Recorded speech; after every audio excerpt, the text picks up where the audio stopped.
बिस्मिल्लाहिर्रहमानिर्रहीम। अस्सलामुअलैकुम दोस्तों, आज की ये वीडियो ख़ास तौर पर उन लोगों के लिए है जिन्हें हर वक्त एलर्जी का मसला रहता है, ख़ास तौर पर नाक और आँखों की एलर्जी का मसला। तो इस तरह के जो पेशेंट हैं इन्हें हर वक्त नज़ला ज़ुकाम की कंडीशन रहती है। तो मेडिकल टर्म में नाक की एलर्जी को एलर्जिक रिनाइटिस कहा जाता है। तो जैसा कि इसके नाम से ज़ाहिर है, इसे इन्फ्लेमेशन ऑफ नोज़ भी कहा जा सकता है। मतलब नाक की जो अंदरूनी साइड है इसमें सूजन हो जाती है।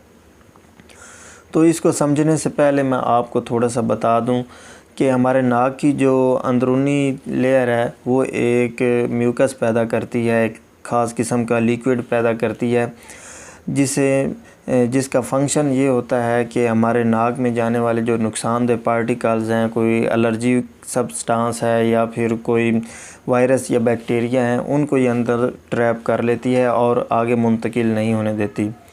लेकिन जब हमें किसी चीज़ से एलर्जी का मसला बनता है तो ये म्यूकस बहुत ज़्यादा पैदा होती है।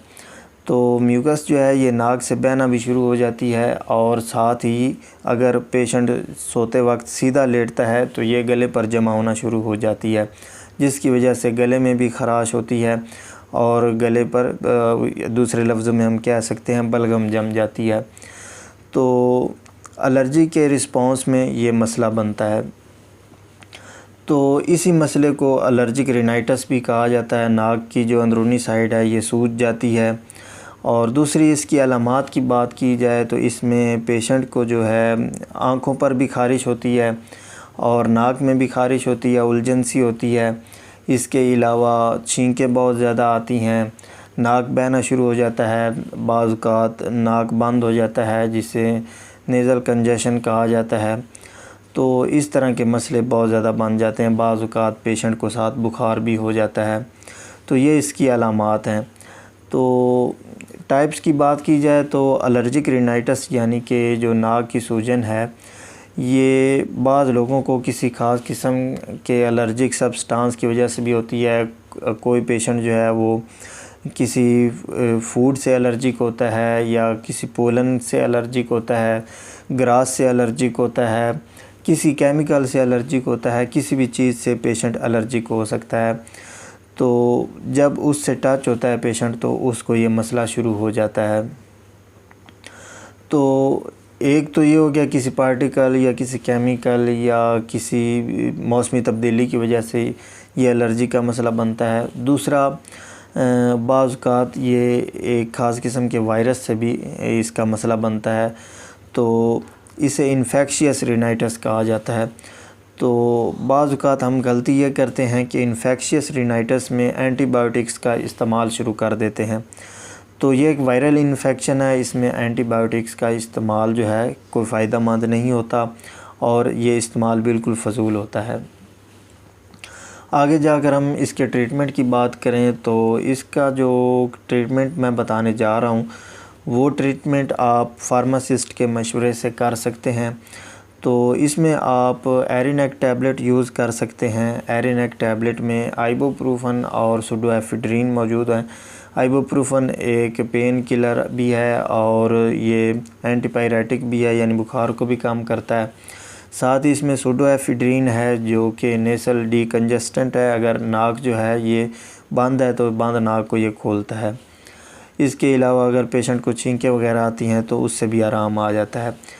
इसके अलावा दूसरा ऑप्शन आपके पास कोल्ड्रेक्स का है। कोल्ड्रेक्स में पैरासिटामोल है, डेक्स्ट्रोमेथॉर्फन है और सुडोएफेड्रिन है। ये तीनों इंग्रेडिएंट्स इसमें पाए जाते हैं जो कि इस तरह की कंडीशन में बहुत ही फ़ायदेमंद है।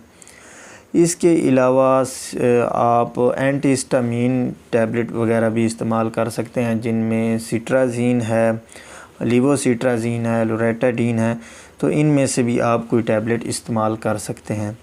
इसके अलावा नेज़ल ड्रॉप्स आते हैं जिनमें 0.9% सोडियम क्लोराइड जिसे जो सैलिनेज ब्रांड के नेम से आता है, तो इसे भी आप इस्तेमाल कर सकते हैं। इसके अलावा ज़ाइनोसिन नेज़ल ड्रॉप्स आते हैं, इन्हें भी आप इस्तेमाल कर सकते हैं। ये आपके जो नाक बंद हो जाते हैं एलर्जिक रिनाइटिस में उसके लिए बहुत ही फ़ायदेमंद है। तो ये जो मैंने आपको बताया है ये आप फार्मासिस्ट के मशवरे से ये सारा ट्रीटमेंट कर सकते हैं। तो 3 दिन आप इस तरह के जो ट्रीटमेंट है ये मुसलसल कर सकते हैं। अगर 3 दिनों में आपके सिम्टम्स में कुछ वाज़ह फ़र्क आ जाए तो आप मज़ीद इन्हें 2 या 3 दिन इस्तेमाल कर लें। लेकिन अगर 3 दिन तक इस्तेमाल करने के बावजूद कोई वाज़ह फ़र्क नज़र ना आए तो आप हमेशा करीबी डॉक्टर से मशवरा करें, तो अपना प्रॉपर ट्रीटमेंट डॉक्टर के मशवरे के मुताबिक करें। तो फ्रेंड्स, अगर आपके माइंड में इसके बारे में कोई क्वेश्चन आ रहा हो तो आप कमेंट सेक्शन में पूछ सकते हैं, और मज़ीद किसी दूसरी मेडिसन या मेडिकल रिलेटेड टॉपिक के बारे में जानना चाहते हों तो उसका भी कमेंट सेक्शन में बता दें। अगली वीडियो आने तक अल्लाह हाफ़िज़।